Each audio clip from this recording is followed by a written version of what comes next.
You're watching the Community MMA. In the lightweight division at UFC 285. Kicking things off here, you got Esteban Ribovich, a guy who a lot of people are following, a lot of hype around this guy. He's perfect at 11-0, and he has a new opponent in Loic Radzhabov, who comes in at 16-4-1. Now, Ribovich is 2 inches taller at 5'10". He's got a 1-inch reach advantage. We don't know much about Radzhabov. We'll get into him more in a minute, but Ribovich stands right-handed. In his one UFC statistical fight, he landed about 8.7 significant strikes per minute, but that should be taken with a grain of salt because we don't have a lot of stats over a period of time. He did beat Thomas Paul at Dana White's Contender Series by first round KO, so we only have about 90 seconds of fight time with stats for this guy. Now, Radzhabov, aka Jaguar Paul, again, 16-4. He's got 7 KOs, 5 submissions, but he's 4-4 in decision fights. So he either gets to finish or he's got a good chance to lose this fight. And the question is, if you have all these losses against non-UFC fighters, how good are you? Like, he lost to Raush Manfio by unanimous decision at PFL 2021 championships. He lost to Alex Martinez, Nathan Schulte, and none of these guys are even close to Esteban Ribovich, but they're given the odds are in his favor to win this fight, but I just don't see it. I don't see how they have Radzhabov as a 2-1 favorite. I like Esteban Ribovich to continue winning and remain undefeated. I mean, he's got a lot of hype around his name for a reason, but all of a sudden he finds himself as a more than 2-1 underdog. But this is a surprise pick for me because I like Ribovich to come in and get the job done. I mean, Radzhabov has lost he's got experience, but he's lost to 4 fighters not in the UFC. So Ribovich wins this fight. I think the odds makers are wrong here. He'll likely win by finish to move to 12-0 here in the lightweight division at UFC 285. In the bantamweight division at UFC 285, you got Damon Blackshear taking on Farid Basharat, who's undefeated.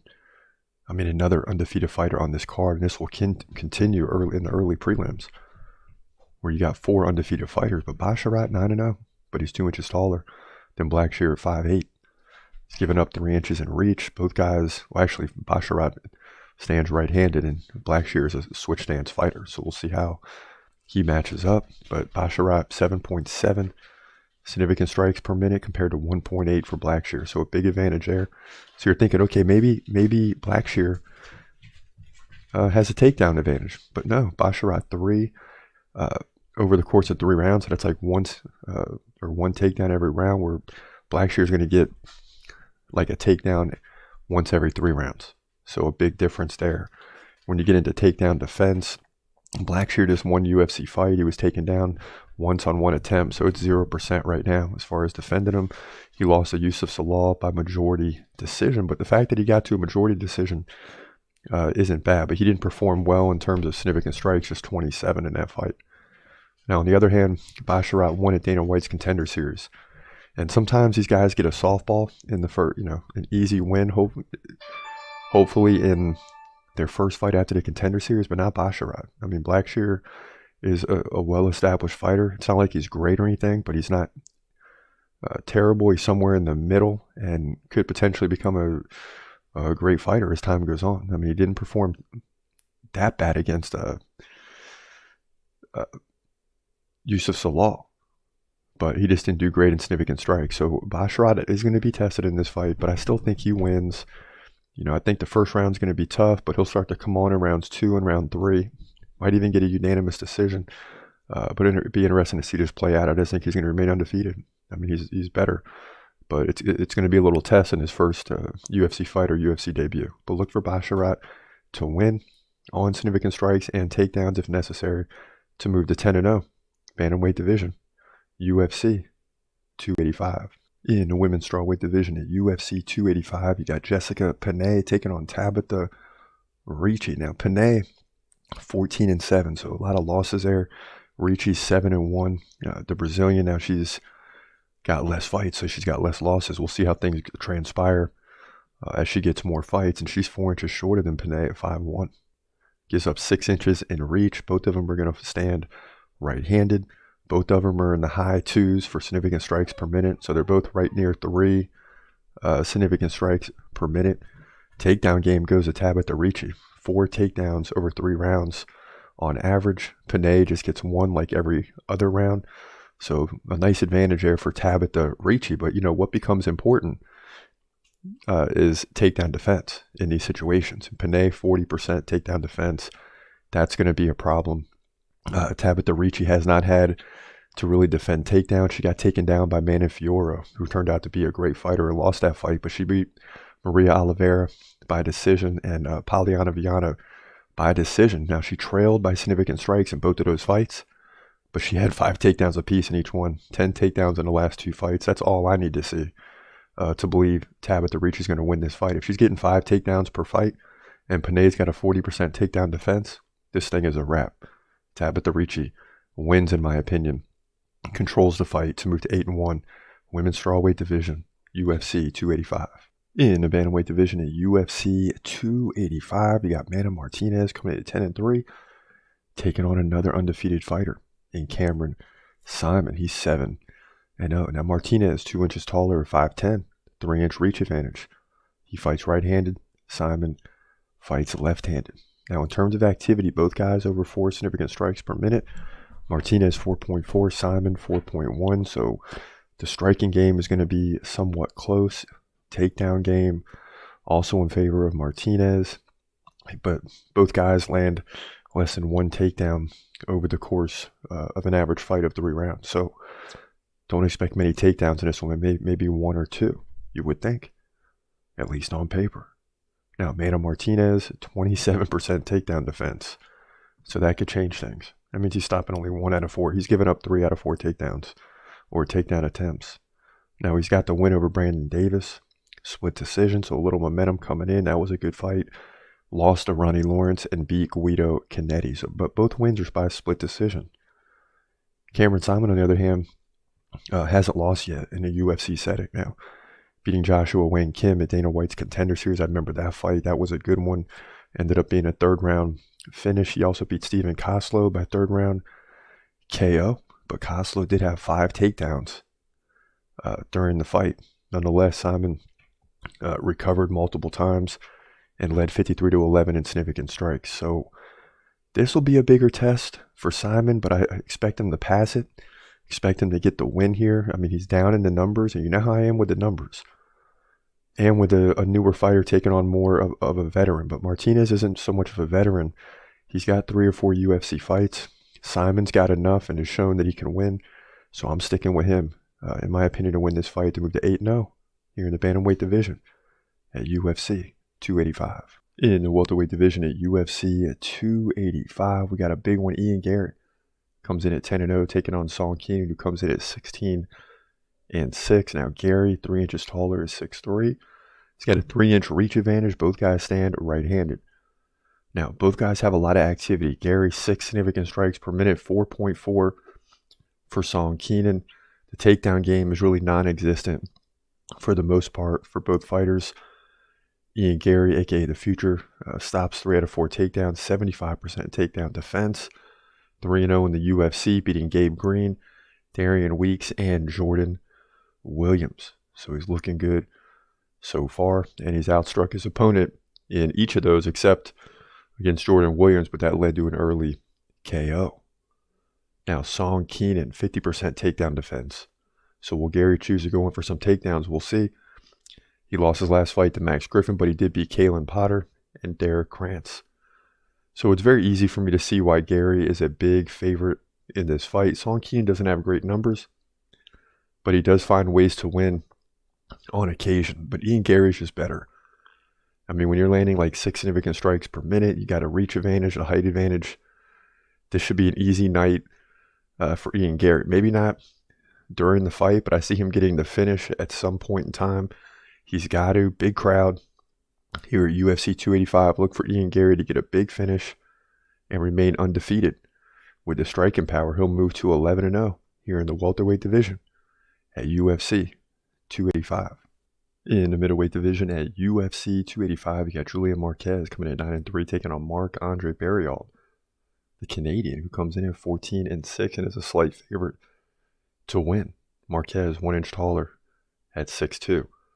But Barrialt's got a 2-inch reach advantage, 74-72. Both guys fight right-handed. Now, Barrialt is more active, landing about 5.2 significant strikes per minute compared to about 4.2 per minute for Marquez. Over the fight, that's about 15 significant strikes more on average for Barrialt. Now, the takedown game is non-existent among both fighters, which is good news for us because it's going to be a stand-up striking affair. When you look at Julian Marquez, he lost to RoboCop Gregory Rodriguez in his last fight by first-round KO. Before that, he submitted Sam Alvey and Maki Pitolo, so he still won 2 of the last 3, but lost the last fight. Now, Barrialt lost Anthony Hernandez back in September by arm triangle submission. He did beat Jordan Wright by guillotine submission, so he's 1-1, or really 1-2 in his last 3, losing to Chidi Njokuani. So this should be an interesting fight. I mean, I think both guys have a good chance to win, but I like Barrialt simply because of the activity. And the takedown game shouldn't be an effect in this fight. So when you just look at activity, Barrialt is more active. He's more likely to win 2 rounds out of 3, barring any type of KO or finish. I think if this thing goes to a decision, Barrialt's got a good chance of victory.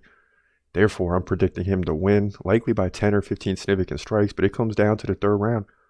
And Barrialt's got to be explosive. I think he gets the job done and wins by decision, outstriking Julian Marquez. It's real simple to move to 15-6, middleweight division, UFC 285. In the women's flyweight division at UFC 285, you got 2 evenly matched fighters in Vivian Araujo and Amanda Ribas. Araujo 11-4, Ribas 10-3, and this is a coin flip toss-up in terms of the odds. Araujo 1 inch taller. She's got a 2-inch reach advantage, 68-66. They both fight right-handed. Now here's where things get close. Both Araujo and Ribas are right at about 4.5, maybe 4.6 significant strikes per minute, so they're kind of evenly matched there.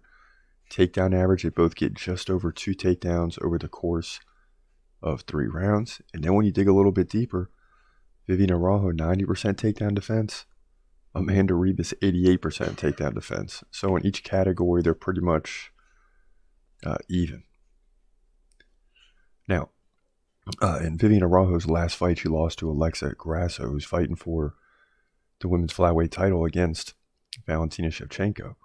But before that, she beat Andrea Lee, lost to Caitlin Chukagian, and beat Roxanne Modaffari and Montana De La Rosa. So nothing sticks out as a huge win. She had 2 big opportunities against Chukagian and Grasso, but couldn't get the job done. Now, Ribas is in a similar situation. She also lost to Caitlin Chukagian, but she had 3 takedowns, not quite as much activity as Araujo, but at the same time, she still lost a fight, but this one was by split decision. She also beat Verna Jandiroba and lost to Marina Rodriguez. Earlier in the career, she beat Paige Van Zandt. She should win that one, Ronda Marcos. And she got Mackenzie Dern at the exact right time and beat her. Now it might be a different situation. So 2 evenly matched fighters. When you have this situation, they're both from Brazil. You look at the numbers, it's very, very even, very close. You just got to go with your gut. My gut tells me that Amanda Ribas is going to come in and get the job done. She can stand and strike with Araujo. We've seen in other fights, like against Chukagian, she did lose by split decision, but she can land takedowns. Now, Araujo has great takedown defense, so that could be a problem, really, for both fighters. And it's going to be a nice stylistic matchup to see who can get takedowns, who can stand on the feet and strike better. You know, this will come down to the 3rd round, and whoever wins that round wins the fight. But I'm rocking with Amanda Ribas in this one to get the job done late in the 3rd. Look for a big takedown, some ground and pound. I don't think there'll be a submission in this fight, but you never know.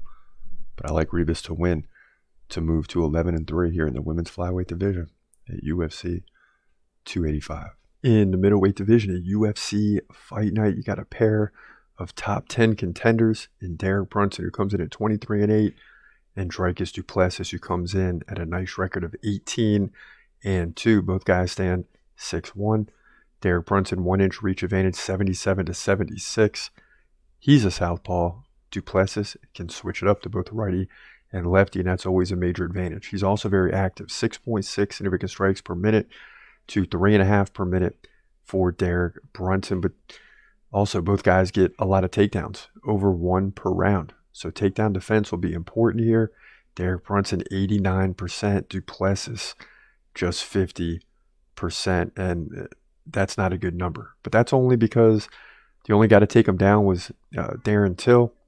In his other fights, he had 2 KOs. So we really don't know too much about the takedown defense for Duplessis. But we do know Derek Brunson is at 89% solid. And this is over a long career. So he's going to defend takedowns and keep it standing. He's coming off the loss of Jared Cannonier, but before that he beat Darren Till, Kevin Holland, Edmund Shabazian, and Elias Theodoro. So he's won 5 of the last 6 total. You can throw an Ian Heinisch in there as well. Now Duplessis is coming on fire, beating Marcus Perez to start, then Trevin Giles, then Brad Tavares, and finally Darren Till, who he beat by neck crank submission. So, this guy's looking good, man, with 4 wins in a row, but he's running into a very tough Derek Brunson. But what I do like is the fact that he has a lot of activity if he can keep the fight standing, which is a big if. He doubles up Derek Brunson just about in terms of striking ability. So I'm going to say he's going to stop the takedowns. It's only a 3-round fight. He might get taken down in 1 round, get control, but he'll win the other 2 to get the victory by close decision. But this will put him right in line potentially with being a top 5 caliber opponent. He's that good. Duplessis wins, in my opinion, to move to 19-2. Middleweight division, UFC 285. In the bantamweight division, the UFC 285, you got Cody Garbrandt returning to the octagon. He comes in at 12-5, taking on Jon Jones, who comes in at 13-9. Now, Garbrandt, stands 1 inch taller, but he gives up about 4 inches in a reach, which he does in most of his fights. He stands right-handed, where Jon Jones stands southpaw or left-handed. Cody Garbrandt lands about 3.2 significant strikes per minute. Jon Jones, not so much, kind of a slow-paced fighter, 2.3 significant strikes per minute. That's why he's got 9 losses. Now, when it comes to takedowns, Cody Garbrandt gets like 1 every 3 rounds. Jon Jones, not much to speak of. So Cody Garbrandt is favored in multiple areas in this fight, from the striking to the takedown ability. He's also got an 83% takedown defense. That's pretty good. But he's coming off losses to Kai Kara France and Rob Font. Before that, he beat Rafael Assunção. Now, Jon Jones, on the other hand, 66% takedown defense. It's not great, but it might be good enough in this fight to at least keep the fight standing. He's coming off 3 losses in a row to Raoni Barcelos, Javid Basharat, and Kak Romanov, who beat him by submission. So Jon Jones has shown the ability to get fights to a decision, but he still loses. He's got a lot of losses, 9 of them. And, against anybody else, I'm probably going against Cody Garbrandt. It's not like he's finished, but he's starting to slow down, in my opinion. But he's going to beat Jon Jones. I mean, he's just simply the better fighter. He's got way more experience, and he beats guys that are better than Jon Jones. So there should be an easy victory for Cody Garbrandt. But can he get the finish? That's what I want to know. Can he get the finish? It's hard to say. But at worst, he wins his fight by unanimous decision to move to 13-5. He's going to do it with the striking. He doesn't even need takedowns in this one. He just needs a striking. And he needs to land that 1 big punch like he did against Assunção. But he's going to win, in my opinion. Bantamweight division, UFC 285. In the middleweight division at UFC 285, this fight goes down in the main card. You got the UFC debut of Bo Nickel, just 3-0, taking on veteran Jamie Pickett, who comes in at 13-8. So let's get right to it. Pickett, 1 inch taller at 6'2". He's got a 4 inch reach advantage, 80-76. Now, Bo Nickel is a left-hander, southpaw. Pickett stands right-handed. So far, Bo Nickel's landed about 3.7 significant strikes per minute, where Jamie Pickett, over a longer span, longer career, right, 3.3 significant strikes per minute. But Bo Nickel has a ridiculous 24 takedown average, so 24 takedowns over 3 rounds. So that's 8 takedowns a round. Of course, this is in limited action, so that number is going to come way down, but the reality is this guy likes to shoot for takedowns. Jamie Pickett lands like a takedown every other round. Bo Nickel hasn't even had to defend the takedown position yet, or takedowns yet, because he's constantly going for takedowns. Against Donovan Beard, he had 5 takedowns in the first round. Ended up getting the submission victory against Zachary Borrego. He also had a submission about 1 minute in, so he's had limited action. Both fights going down at Dana White's Contender Series. He went in on the first fight, dominated Borrego, and then Dana White says, hey, you got to come back and fight again. He comes back and dominates again, and both of his opponents got Hamzat'd, meaning they got zeros across the board. So in total, he has 7 significant strikes, 3 takedowns, and 3 submission attempts, and he's gotten 2 of those submissions. So the fights haven't lasted very long at all. Now, Jamie Pickett, 65% takedown defense, that's going to be a problem. Lost his last fight to Tulian by KO. For that, Kyle Dawkins submission. He did beat Joseph Holmes and Laureano Staropoli by decision. So the thing with Jamie Pickett is he's a decent middleweight, not great, not terrible, but a good first fight for Bo Nickel, who is number 19 on our dude list. So he's coming, in our opinion. So you already know, I think this is going to be an easy fight for him. Will he Hamza Jamie Pickett? I don't know. Meaning, will he hold him to all zeros? I don't know. I'm sure Jamie Pickett will get a couple strikes in, but Bo Nickel should come in and dominate this fight easy and get a submission victory in the process. But he might be a little nervous, so we'll see how it plays out.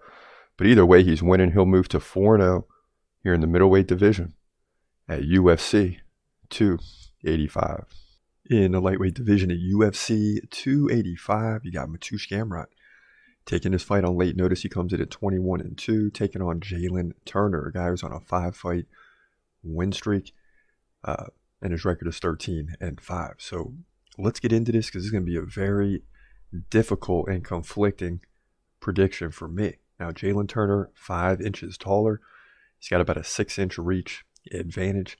He doubles up the inactivity over Gamrot in terms of significant strikes. He lands about 6.5 per minute rapid pace compared to 3.3 from Mateusz Gamrot. But Gamrot has a good opportunity to stifle Turner because of his takedown game. That can limit the activity, right? So Gamrot lands about 4.7 takedowns over the course of 3 rounds, which is nearly 2 per round, at least 1 per round. Jalen Turner gets about a takedown every 3 rounds, but against Gamrot, it's probably going to be difficult to do because Gamrot has a 90% takedown defense. He was on a 4-fight win streak, beating Arman Sarukian, Diego Ferreira, Jeremy Stevens, but he lost the last fight against Beneil Dariush, who's one of the better fighters in the division and is fighting Charles Oliveira in the near future, former champion. Now, Jalen Turner, a.k.a. the Tarantula, not bad takedown defense, 77%. That'll give him a chance, because this whole fight comes down to whether Jalen Turner can defend the takedowns. If he does, he's going to win the fight. He's coming off wins against Brad Riddell, Jamie Mularkey, Uros Medic, Brock Weaver, and Josh Kulabayo. Now, what's interesting here is you're looking at a guy that's 27 years old, going on 28 in May. He's hitting that peak point of his career. So forget the 13-5 record. If you look at that, you're going to think Jalen Turner's going to lose this fight. And normally, if you ask me, I would always tell you Mateusz Gamrot's going to beat anybody. He's one of my guys. He was on a do list for a while. He's 21-2. Forget about it. But there's something about these fighters like a Charles Oliveira who comes into the UFC and goes 11-8 and then hits on an 11-fight win streak. Jalen Turner is that guy. He's that next guy in the lightweight division. I'm not going to go as far as say he's going to win the title like I did with Charles Oliveira when he was number 13, and that's only because Islam Makhachev is that good. But this is a guy that's going to make a run and potentially get to a title fight, and who knows what happens when he gets there. I think he wins this fight. This is going to be shocking to people. It's a 7 versus 10 matchup, but I think Jalen Turner does get taken down once or twice, but he defends a takedown well enough. He wins 2 out of 3 rounds. 1 round will be very close. Don't be surprised by a split decision, but I think Jalen Turner fights his butt off and sneaks this one out in a huge win to get him in the top 6 or 7 in the division. He'll win by decision. Don't miss this fight. He'll move to 14-5. Mateusz Gamrot will fall to 21-3 here in the best division in the UFC, the lightweight division at UFC 285. In the welterweight division at UFC 285, you got a big one here. Geoff Neal versus Shavkat Rakhmonov. Neal 15-4. Rakhmonov, the rising contender, 16-0. And you can see by his record why there's a lot of hype around this guy. He's 2 inches taller at 6'1". He's got a 2-inch reach advantage, 77-75. Rakhmonov stands right-handed. Geoff Neal stands left-handed. He's a southpaw. Now, Neal is more active, 5.3 significant strikes per minute compared to 2.5 for Rakhmonov, but the difference here is the ground game. Rakhmonov lands about 2.3 takedowns over the course of 3 rounds, or nearly 1 takedown per round. Geoff Neal, not so much. So another big factor here is takedown defense. Geoff Neal, 85% takedown defense, and we'll see if that stands up in this fight. Now, he's coming off impressive wins against Vicente Luque, KO 3rd round. Santiago Ponzinibbio, split decision. He did lose to Neil Magny and Stephen Thompson prior to that. Now, Rakhmonov, 100% takedown defense. So he's not getting taken down. The key is he's got to get takedowns. He had 2 against Neil Magny in a win by submission in the 2nd round. He also beat Carlston Harris by KO. Michael Prazeres, submission. Alex Cowboy Oliveira, submission. So he's beaten some good fighters, and the sky is a limit for Rakhmonov. So this is an easy one for me. I'm a little bit worried about the activity from Geoff Neal, but what makes me okay with this prediction, in which we like Rakhmonov to win, is the takedown game. 85% takedown defense from Geoff Neal, but Rakhmonov will work right through that.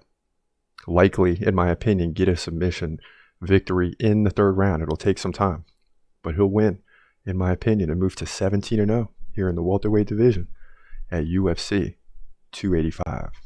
In the women's flyweight division for the women's flyweight division title at UFC 285, you got longtime champion Valentina Shevchenko, 23-3, taking on rising contender Alexa Grasso, who comes in at 15-3. Both fighters 5'5", both fighters 66-inch reach. Grasso stands right-handed. Shevchenko, is a southpaw. She stands left-handed. Now, activity goes to Grasso. 5.1 significant strikes per minute compared to 3.2 for Shevchenko, but the difference here is the takedown game. Shevchenko lands nearly 1 takedown per round. Grasso, not much to speak of. Now, Shevchenko had a tough fight against Taila Santos. She won that by split decision, but if you think she's slowing down, look at the previous 2 fights. She beat Lauren Murphy by 4th round KO. Jessica Andrade, 2nd round KO. So she's still dominant, despite the tough fight against Santos in her last outing. Grasso, 64% takedown defense. That'll probably drop to below 50% in this fight. She's coming off wins over Vivian Araujo, decision. Joanne Calderwood, a.k.a. Joanne Wood, by rear naked submission. She also beat Macy Barber and Ji Yeon Kim by decision to get to this point. But let me just tell you, this fight shouldn't even be close. Shevchenko is the better fighter. I think sometimes now we're seeing that Shevchenko is fighting not to lose instead of trying to win. She should have beat Taila Santos much easier, but when you're fighting that way, and you can't blame her. I mean, when you've been a long-time champion, the last thing you want to do is lose the belt, and sometimes you fight not to lose instead of trying to win. But Shevchenko will win this one and win it easily. I believe she gets the finish here by 3rd or 4th round submission over Alexa Grasso to keep the title, move to 24-3, in my opinion. Women's flyweight division, UFC 285. In the heavyweight division for the heavyweight division vacant belt. Can't believe this one. Ciryl Gane will take on Jon Jones at UFC 285. Francis Ngannou has been released, and that leads us to the vacant belt situation. So now we got 2 divisions with a vacant belt, and let's get into this one. Both guys stand at 6 feet 4 inches. Of course, this will be a heavyweight division fight. Who knows what Jon Jones will come in at weight-wise. But Jones has an 84-inch reach. Ciryl Gane, 81-inch reach. And both these guys have a big reach. I mean, 84 and 81, 2 guys above 80. It's crazy. Both guys will fight right-handed. Ciryl Gane lands about 5.1 significant strikes per minute. Jon Jones, 4.3. Jon Jones will land like 2 takedowns every 3 rounds normally, but now he's in a heavyweight, so we'll see. Ciryl Gane isn't really trying to get takedowns. He's going to try to stand up and break you down. Ciryl Gane, 55% takedown defense. Jon Jones, 95% takedown defense. And think about all the fights he's had. One of the best takedown defense percentages in the UFC that you'll ever see. 95% after as many fights as he had. It's crazy.